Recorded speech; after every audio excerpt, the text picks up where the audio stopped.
As I said in another short story, Granddaddy was a bit of a rounder, and he was a real drinker. And he gambled and messed around so much that they were in so much debt that they were in danger of losing the farm that she had inherited and the little house that they had managed to build. And she was very, very, very, very upset and angry with Granddaddy John.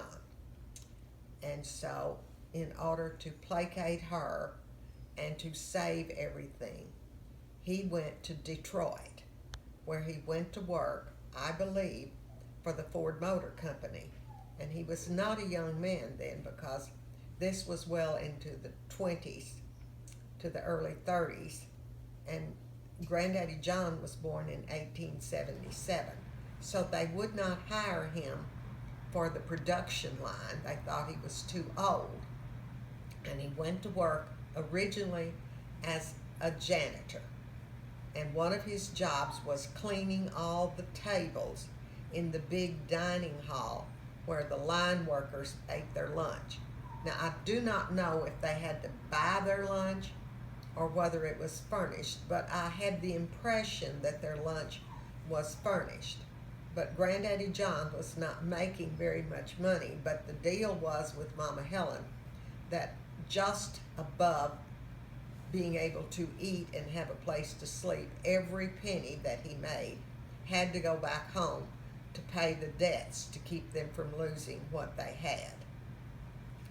He told me that he was swabbing tables one day in the dining hall before he was going to clean the floors, and the big boss came in, and Granddaddy hit him up for a raise, and he gave him a 5-cent an hour raise, which wasn't much to us, but that's 40 cents a day.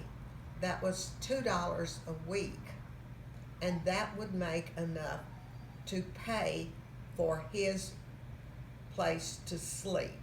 It wasn't really very nice, but, and I think he said he could eat at work for that nickel every day. So he got to clear 35 cents. I don't know how long he was in Detroit, but I do know that he was ultimately able to come home, and they got out of debt and managed to live on the rent for the farm, because he had gotten too old to do the farming.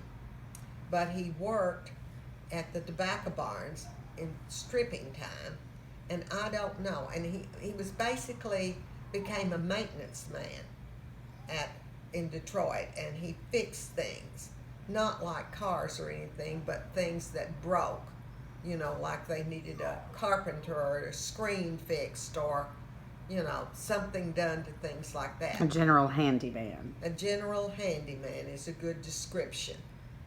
But he ultimately made enough and sent enough home that they managed to pay out their little house and to pay off the farm so that they did not lose it.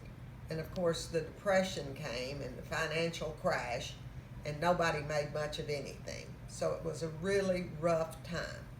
Those of us who live today have no concept of what those people went through.